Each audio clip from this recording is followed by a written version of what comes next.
నువ్వెప్పుడైనా ఆలోచించావా? ఎందుకని నీ జీవితం ఇలా ఉందని?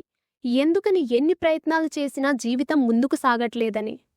దానికి కారణం ఏమై ఉంటుందని? దానికి కారణం పరిస్థితిలో మరెవరూ కాదు. మరేంటి కారణం? దానికి కారణం ఒకటే. అది నువ్వే. మనలో చాలామంది ఒక పెద్ద మిస్టేక్ చేస్తున్నాము. మన సమస్యలకు ఇతరులను బ్లేమ్ చేస్తున్నాము. సమస్య వచ్చినప్పుడు దాన్ని పరిష్కరించాలి. అలా చెయ్యకుండా సమస్య రాగానే దానికి భయపడిపోయి దాన్ని ఇతరుల మీదనో లేదంటే పరిస్థితుల మీదనో తోసేసి వాటిని బ్లేమ్ చేసేసి మనం సైడ్ అయిపోతున్నాం. టైం లేదంటాం, సపోర్ట్ లేదంటాం, లక్ లేదంటాం. కానీ నిజమేంటంటే మన జీవితం అనేది స్లోగా నాశనం అవుతుంది. ఇలా పరిస్థితులు వచ్చిన ప్రతిసారి వేరే వాళ్ళను బ్లేమ్ చేస్తూ కూర్చుంటే సమస్య అనేది సాల్వ్ అవ్వదు. అది ఇంకా పెద్దదవుతుంది. అది మన జీవితాన్ని ఇంకా నాశనం చేస్తుంది. ఇలాంటి చిన్న చిన్న అలవాట్లు రోజు రిపీట్ అవుతున్నవి మన ఫ్యూచర్ని నెమ్మదిగా నాశనం చేస్తున్నాయి. ఇలాంటి అలవాట్లను ఇకనైనా మనం మానేయాలి. ఇప్పుడైనా తెలుసుకోవాలి. మొదటి అలవాటు ఓవర్ థింకింగ్. ఓవర్ థింకింగ్ అనేది మనకు బాగా అలవాటైపోయిన అలవాటు. ఒక చిన్న విషయాన్ని పదే పదే ఆలోచించి దాన్ని మన మైండ్లో ఒక పెద్ద సమస్యగా మార్చుకుంటున్నాం. ప్రతి దానికి ఓవర్ థింకింగ్. ఏమవుతుందో, వాళ్ళేమనుకుంటారో, వీళ్ళేమనుకుంటారో, ఇది చెయ్యడం కరెక్టేనా, ఇలాంటి నెగిటివ్ థింగ్స్ అన్ని మైండ్లో పెట్టుకొని ఓవర్ థింకింగ్ అనేది చేస్తూ కూర్చుంటాము. ఇలాంటి థాట్స్ అనేటివి మన మైండ్ని స్లో చేసిస్తాయి. మనకు న్యూ థాట్స్ ఏమీ రావు. ఎప్పుడూ నెగిటివ్ థాట్సే వస్తూ ఉంటాయి. ఏ పనిని సరిగ్గా చెయ్యలేము ఇలాంటి negative thoughts and over thinking వల్ల. ఓవర్ థింకింగ్ అనేది ఒక స్లో పాయిజన్ లాంటిది. ఈ స్లో పాయిజన్ అనేది మన మైండ్ని స్లో చేసేసి మనకు ఎలాంటి పని మీద ఎలాంటి ధ్యాస లేకుండా చేస్తుంది. సో ఎప్పుడైనా కూడా ఏదైనా పని చెయ్యాలంటే నువ్వు ఆలోచించు, కానీ ఓవర్ థింకింగ్ చేయకు. Just believe in your self. నిన్ను నువ్వు నమ్ముకో, అంతే. ఒకటి గుర్తుపెట్టుకో, over thinking doesn't solve problems, it creates them. ఆలోచించు, కానీ అతిగా ఆలోచించకు, సరేనా? రెండవ అలవాటు కంపారిజన్. కంపారిజన్ అనేది మనకు చిన్నప్పటి నుంచి చూస్తూనే ఉన్నాం. చిన్నప్పుడు మనకు కంపారిజన్ అనేది మన ఇంట్లో మన సిబ్లింగ్స్ మధ్య, అలాగే స్కూల్లో స్టూడెంట్స్ మధ్య, అంటే మన తోటి స్టూడెంట్స్తో మన టీచర్స్ మనల్ని కంపేర్ చేస్తూ ఉండేవారు. కానీ ఇప్పుడు కంపారిజన్ అనేది మనం స్టార్ట్ చేశాం. ఎలా? మనల్ని ఇతరులతో కంపేర్ చేసుకోవడం. ఇది సోషల్ మీడియా వల్ల స్టార్ట్ అయింది. సోషల్ మీడియాలో చూపించేదంతా నిజం కాదు. కాయిన్కి 2 సైడ్స్ ఉంటాయి. సోషల్ మీడియాలో వాళ్ళు చూపించేది ఓన్లీ కాయిన్కి 1 సైడ్ మాత్రమే. ఎవరైనా వాళ్ళ బెస్ట్ పార్ట్ చూపిస్తారు, కానీ వర్స్ట్ పార్ట్ ఎవరు చూపించరు. మనం ఆ బెస్ట్ పార్ట్ చూసే మన లైఫ్ ఎందుకు ఇలా లేదని, మన లైఫ్ ఒక యూజ్లెస్ అని, మనకసలు సక్సెస్ లేదని మనం కంపారిజన్ అనేది స్టార్ట్ చేస్తాం. వాళ్ళ హైలైట్స్ని చూసి మన బిహైండ్ ద సీన్తో కంపేర్ చేస్తూ కూర్చుంటాం. ఇది చాలా అన్ఫేర్. ఎప్పుడైనా ఒకటి గుర్తుపెట్టుకో, నువ్వు కంపారిజన్ స్టార్ట్ చేయాలి అనుకుంటే నిన్నటి నీతో ఈరోజు నీతో కంపేర్ చేసుకో, లేదా ఈరోజు నీతో రేపటి నీతో కంపేర్ చేసుకో. నీలో ఎంత ఇంప్రూవ్మెంట్ ఉందని, నువ్వు రోజు రోజుకి ఎంత డెవలప్ అవుతున్నావని. అంతేకాని నీతో మరెవరో సోషల్ మీడియా ఉన్న వాళ్లతో కంపేర్ చేసుకుంటూ కూర్చోకూడదు. ఎందుకంటే నువ్వు పెరిగిన వాతావరణం వేరు, నువ్వు చదువుకున్న స్కూల్ వేరు, నీ ఫ్యామిలీ వేరు, నీకున్న అలవాట్లు వేరు. సో నీకు మరియు వేరే వారికి ఎలా పొంతనుంటుంది?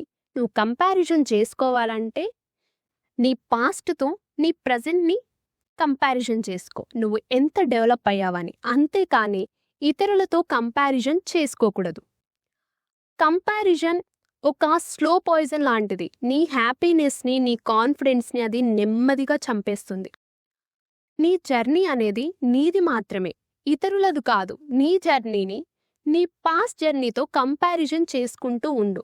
నువ్వు ఎంత డెవలప్ అయ్యావు, ఇంకా ఎంత డెవలప్ కావాలి అని కంపారిజన్ చేసుకో. అంతేకాని వేరే వాళ్ళతో కంపారిజన్ చేసుకోకూడదు. ఓకేనా? మూడవ అలవాటు ప్రోకాస్టినేషన్. ఇది మనకు చాలా అలవాటైపోయిన ఒక అలవాటు. ఎందుకంటే సోషల్ మీడియా వచ్చిన దగ్గర నుండి మనకు ఈ అలవాటనేది ఇంకా బాగా పెరిగిపోయింది. ఏదైనా పని చేయాలనుకుంటే దానికి వాయిదాలు వేస్తూ కూర్చుంటూ ఉంటాం. రేపు చేస్తా, ఇంకొంచెం టైం ఉంది కదా, ఇలా అనుకుంటూ రోజులు పోతాయి, నెలలు పోతాయి. నువ్వు అనుకుంటున్నావు ఇప్పుడు మాత్రమే, ఈ నిమిషాన్ని లేదా ఈ గంటని, ఈ రోజును మాత్రమే నువ్వు డిలే చేస్తున్నానని. కానీ నువ్వు నీ ఫ్యూచర్ని డిలే చేస్తున్నావు. ఎలా అంటే మేబీ నువ్వు ఈ పని ఇప్పుడు చేయడం వల్ల నువ్వు రేపే సక్సెస్ అవుతావు కావచ్చు. బట్ నువ్వు దాన్ని చెయ్యడం లేదే, నువ్వు రేపు చేస్తా అని కూర్చుంటూ ఉంటున్నావు. సో దానివల్ల ఏమవుతుందంటే నీ ఫ్యూచర్ అనేది, నీ సక్సెస్ అనేది డిలే అవుతూ ఉంటుంది. సో అందుకని ఎప్పుడైనా కూడా ప్రోకాస్టినేషన్ అనేది మనం పక్కకు పెట్టాలి. నీకేదైనా పని చెయ్యాలనుంటే దాన్ని అప్పుడే స్టార్ట్ చేయాలి. నీకొక విషయం చెప్పాలా? ఏ పని స్టార్ట్ చేయడానికైనా పర్ఫెక్ట్ టైం అనేది ఏదీ ఉండదు. నువ్వు ఎప్పుడైనా ఏదైనా చెయ్యాలని అనుకున్నావో అది పర్ఫెక్ట్ టైం, అదే పర్ఫెక్ట్ మూమెంట్. సో స్టార్ట్ చేసేసేయ్. అంతేకాని ఇప్పుడు 4:30 అవుతుంది కదా, నేను 5కి స్టార్ట్ చేస్తా, ఈరోజు సండే కదా, మండే నుంచి స్టార్ట్ చేస్తా, ఇలాంటివన్నీ ఎప్పుడు పెట్టుకోకూడదు. నీకు ఎప్పుడు స్టార్ట్ చేయాలనిపిస్తే, ఏదైనా చెయ్యాలనిపిస్తే అప్పుడే స్టార్ట్ చేసేసే. ఎందుకంటే నీకు వచ్చిన ఆలోచన, ఆ టైం, అదే మంచి మూమెంట్, అదే మంచి టైం. సో అప్పుడే స్టార్ట్ చేసేయి. ఓకేనా? ఇది గుర్తుపెట్టుకో, మర్చిపోకూడదు. తరువాత 4వ అలవాటు పీపుల్ ప్లీజింగ్. పీపుల్ ప్లీజింగ్ అనేది మనకు బాగా అలవాటైపోయిన అలవాటు.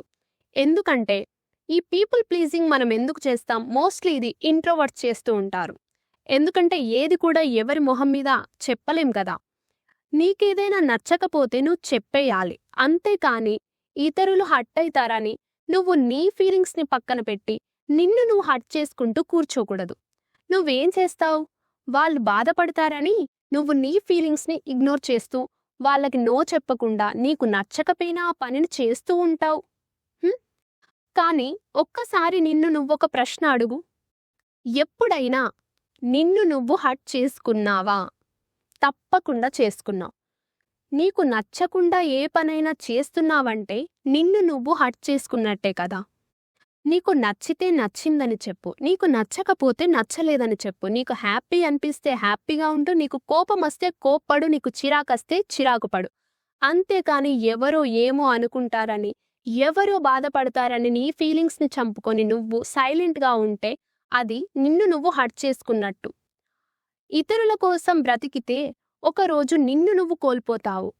నీకు రెస్పెక్ట్ రావాలంటే ఫస్ట్ నిన్ను నువ్వు రెస్పెక్ట్ చేసుకోవాలి. నీకు నువ్వు రెస్పెక్ట్ ఇవ్వాలి. నీ ఫీలింగ్స్ని నువ్వు పట్టించుకోవాలి. నీ ఫీలింగ్స్కి నువ్వు రెస్పెక్ట్ ఇవ్వాలి. అప్పుడు నీకు రెస్పెక్ట్ అనేది ఆటోమేటిక్గా వచ్చేస్తుంది. అర్థమైందా? 5వ అలవాటు నెగిటివ్ సెల్ఫ్ టాక్. ఇది చాలా అంటే చాలా చాలా చాలా పెద్ద తప్పు. నీ గురించి నువ్వు మంచిగా మాట్లాడుకోకపోతే ఎవరు మంచిగా మాట్లాడతారు? ఏదైనా చెయ్యమంటే నేను చెయ్యలేను, నాకేమీ రాదు, నేను యూజ్లెస్, ఇవి జోక్స్ కాదు. నిన్ను నువ్వు జోక్ చేసుకుంటే నిన్నెవరు ఇంకా గొప్పగా చూస్తారు?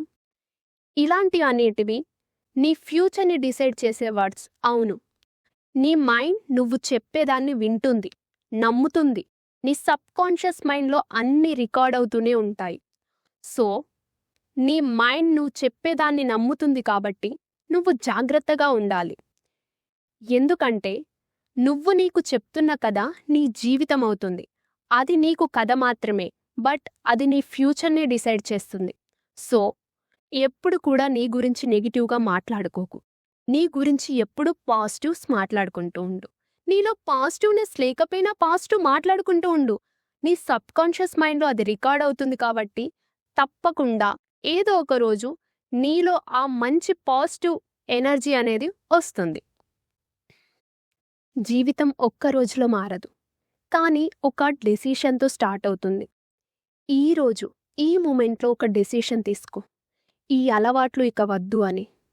Procrastination, people pleasing, comparison, over thinking, ఈ అలవాట్లన్నీ ఇక వద్దు, మనకొద్దు, వదిలేద్దాం. అని ఒక మంచి డెసిషన్ తీసుకో. నీ జీవితం మార్చేది నీ పరిస్థితులు కాదు, మరెవరూ కూడా కాదు. ఎప్పుడు కూడా ఎవరో వచ్చి ఏదో చేస్తారు, నేను చూస్తూ కూర్చుంటాను, నా జీవితం మార్చేస్తారు అనుకుంటే అది ఎప్పటికీ తప్పే. ఎవరు ఎప్పుడు రారు, నీ జీవితాన్ని మార్చరు. మరి నీ జీవితాన్ని మార్చేదేంటి? నీ జీవితాన్ని మార్చేది నీ చాయిసెస్, నీ అలవాట్లు. మర్చిపోకు. నువ్వు మారితే నీ ప్రపంచమే మారుతుంది.